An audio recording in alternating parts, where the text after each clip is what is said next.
piece of crap.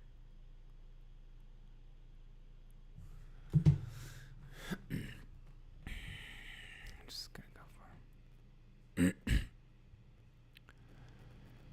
What's up, guys? Welcome to the show. I appreciate you guys for being a part of this show. I hope you guys are doing well. As always, my streaming device is changing constantly.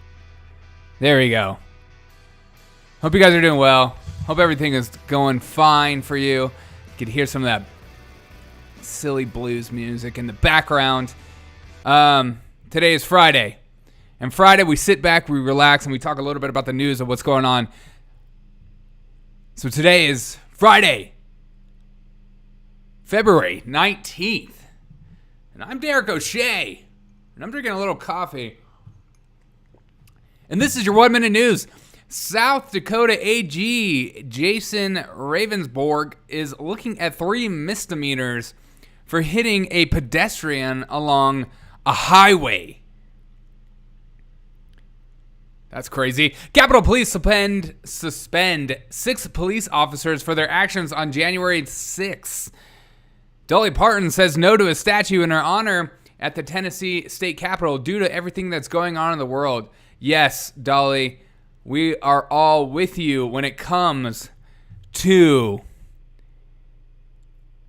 what's going on in the world, like Joe Biden being as our president. Dr. Laura Banty, what up? Thanks for being a part of the show. Dolly Parton, what do you think about that? She deserves a statue, but she is also a queen, and that's why she doesn't want her statue up. Ted Cruz goes on a trip to Cancun in the middle of Texas state emergency, but turns around and apologizes for it. This is the big scandal of the day, and, liberals and leftists are going to make the most out of this. They're going to make a meal out of it. They're going to go hard on it. But is it that big of a deal? It looks really stupid, and I think Ted also admits that it was stupid, and I agree that it's just a dumb thing to do. But yet, Andrew Cuomo killed, lots of elderly and put them in homes and young, and we're going to pretend like that doesn't matter. In fact, Chris Cuomo went out and called for Ted Cruz's resignation and said literally nothing about Andrew Cuomo's brother. Well, which makes sense, that's his brother, but at the same time, you're a news guy, so you should talk about the news. 185,000 people are still without power in Texas today. That's kind of crazy. I've seen pictures where people are going to furniture stores and hanging out to just stay warm. It's crazy. Biden is making a debut at the virtual G7 summit, apparently going on and going to tell leaders that America First agenda is officially over and will enter the Paris Climate Accords. But yet, China and Russia can do whatever they want. You want to make coal? Go ahead and make coal. You want to throw your plastics in the ocean? We don't care. Do whatever you want. I saw something. I think that China represents like 85% of the plastic in the ocean. Maybe we should do something about other countries first before we worry about how we're going to cripple our economy first. Doctor, scientist, engineer, Microsoft man. Doctor, scientist, engineer, Microsoft man. Maybe hero in a cape. Maybe frontline worker. Our heroes, our educator. We can go on. So many names for Bill Gates. Says that Donald Trump should probably be allowed back on social media. Do you think he should be allowed on social media? I do. Because he made social media actual fun for me, because I think it's super boring without him. But why do people listen to Bill Gates so much? The guy that owns so much farmland and tells you to eat synthetic meat, and then is a multi-billionaire and is one of the top richest people in the world, and he acts like he's a part of the people. You aren't one of us, Bill. You are in another class. You are called the elite. Ghislaine Maxwell story came out today. Apparently did not have tapes of the Ghislaine Maxwell apparently did have tapes of the Clintons, but refused to help find them because she wanted Hillary to win in 2016. How dirty are these tapes? We must find these tapes. And today in history, in 1942, FDR orders Japanese Americans into internment camps. Ugh. It's a little stain on our history, if you do say so myself. But what are your guys' thoughts on the whole Andrew Cuomo thing? And the fact that the media is focusing on Ted Cruz right now as if Ted Cruz's story is a way bigger deal. Because it's not that big of a deal. It looks stupid, and it's a bad look, and it just shows the, the class warfare, as always, to be able to go, fly on a whim. We're just going to go to Cancun. Things are going like crazy. We're just going to go. But then Cuomo can do whatever he wants.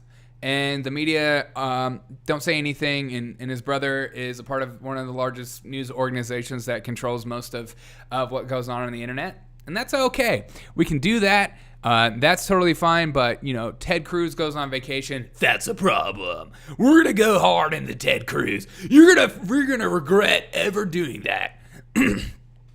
But Nancy Pelosi closes down stuff and gets her hair cut without a mask and then says, you know what? I do apologize. I apologize for being duped. Gavin Newsom closes down restaurants, but then has, a $100,000 ticket on his special private lunch with dinner with friends, and that's okay. And the media will do whatever they want and not say anything about that. But this is the problem. The problem is Ted Cruz went to Cancun with his family, and he turned around and apologized. Ted, that was really stupid, but I am proud of you for being honest and just apologizing. That is the way that this should work. But it just shows the bias of the media, and it's the most exhausting thing to be a part of, and it's so tiring, and there's no such thing as unbiased news. And, I try to be as unbiased as I possibly can. I try to just say the facts. I try to say what I find, because facts don't have feelings, but facts tell truth. And I think that's what matters the most. Feel free to call into the show. As always, you can call into the show at 720-727-7572 and be a part of the show. Be a part of my agenda. I'm just kidding. I don't know. All right. And this is my little tribute this week for my week recap show. Just kind of the portion I'm going to get into about Rush Limbaugh and what he kind of meant to me. And, I'm not going to focus on the negative things like everyone else. When it comes to death, when it comes to dying, you want to remember the good times you had with people. You want to remember the good things about people because they're dead. They can't defend themselves, and they can't, they can't change. So the good memories are what's positive to think about. And I get you could push back and say, hey, well, you could say the same about Hitler. Maybe we just think about the good things. But I think some of Rush Limbaugh's things were out of context and also blown into proportion. And he was part of the first cancel culture. And I think I learned most about cancel culture through him, through my youth and just growing up and learning about how people hated him. And people hated his opinions, and people hated his advertisers especially. They always went after him. They always wanted to cancel him. They always wanted to go after him because he was the largest conservative voice.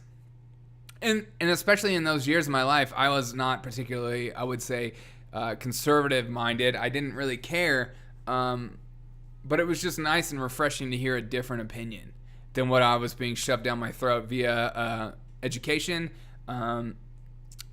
mainstream media, and all that was going on. And I've never been a fan throughout all my years of life of Fox News. I've never been I've never been excited about watching. I think they're the way they argue, majority of them isn't very logical or thoughtful, and it's just like little gotcha points, and there's not much difference between them and like CNN, just a different idea to me.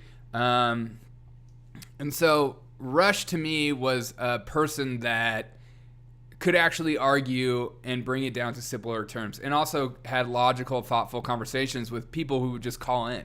And I think that's so important, especially in today's culture where we're so obsessed with our point of view. We're so obsessed with our facts or who we are that we're afraid to even have a conversation with somebody who's different than us.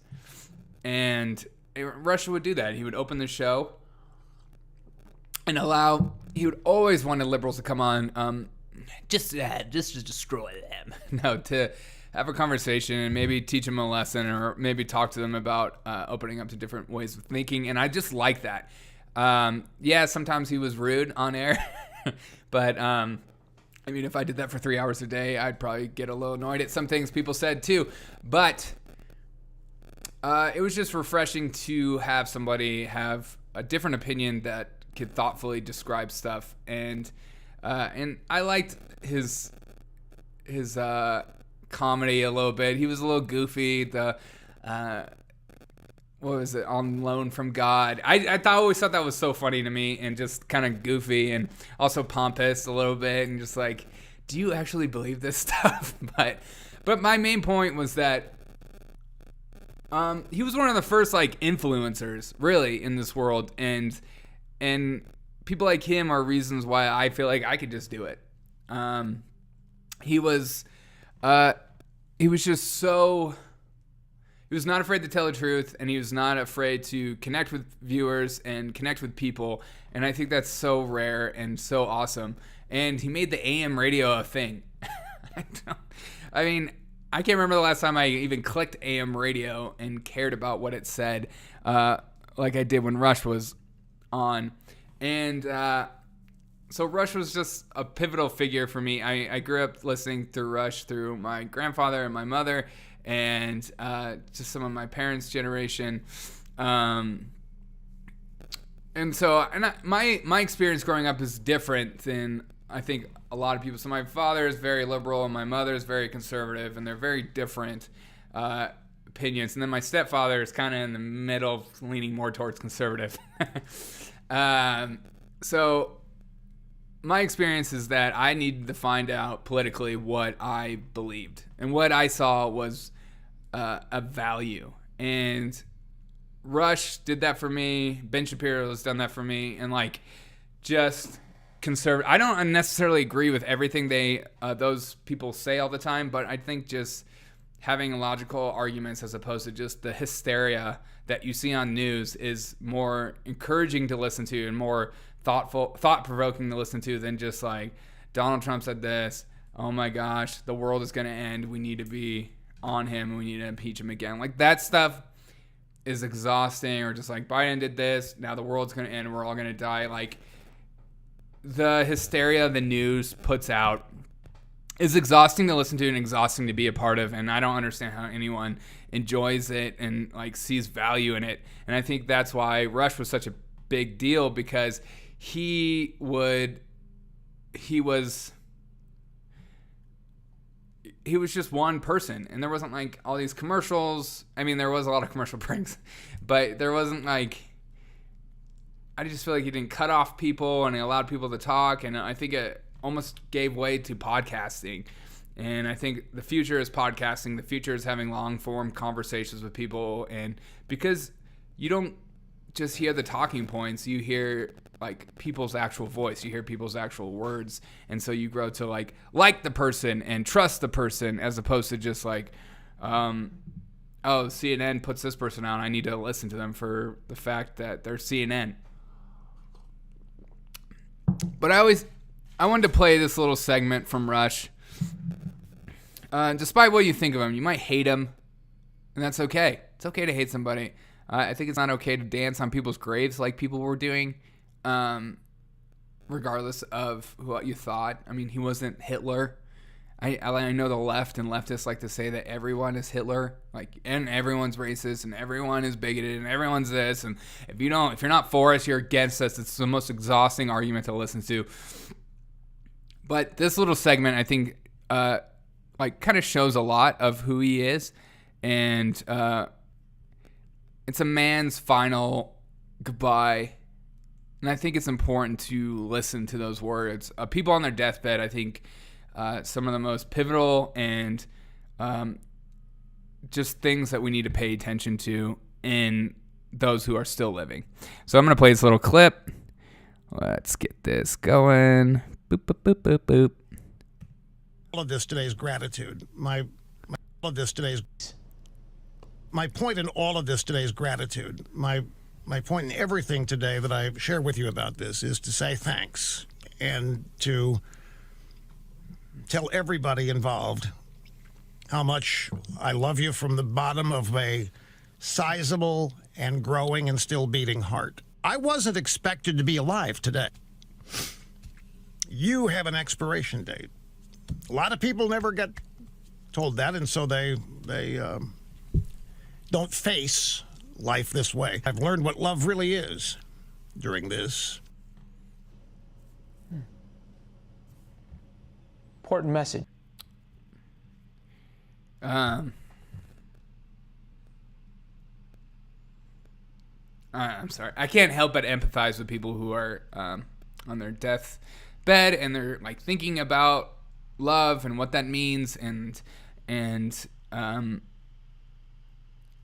I think it's an important message, especially in these times, to really focus on loving one another and being just a good person. I think the left wants to make us all insane and make us focus on these little microaggression, micro issues, as opposed to just having conversation and just being a careful and wonderful person towards one another. I think that's more important. And I think that message that Rush has said, regardless of what you think of him, again, I don't understand how anyone in their right mind can listen to that, whether you agree with him or not, and not, be a little teared up and think about, people in your life. So, that being said, thank you guys so much for listening to this 1 Minute News. I think I might do a little segment later today, but I hope you guys have a fantastic day. Thank you so much for being a part of this show and listening to my jargon, if you will. But as always, just a little caveat, don't let the media drive you crazy. Don't let them control your day. Don't let the news control who you are today. Don't let the news control who you love, who you talk to, and who you communicate with. That is the lie they want to do. They want to create an us versus them category, and I think that you need to fight against that and continue to love people, even like that stupid LA reporter who was like, these Trump supporters clean my driveway of snow and I don't know how to talk to them, or if I should even just stuff like that. Give me a break. If you're a Trump supporter and you have a neighbor that is super liberal and it's like that, continue to clean that driveway, love them, show them love, and serve them, because I think that's how you love people, is serving people, going out of your way and putting them above yourself. So continue to do that this week, and I think you'll find joy in life. I appreciate you guys for listening to this week's segment, and I have a fantastic day. I appreciate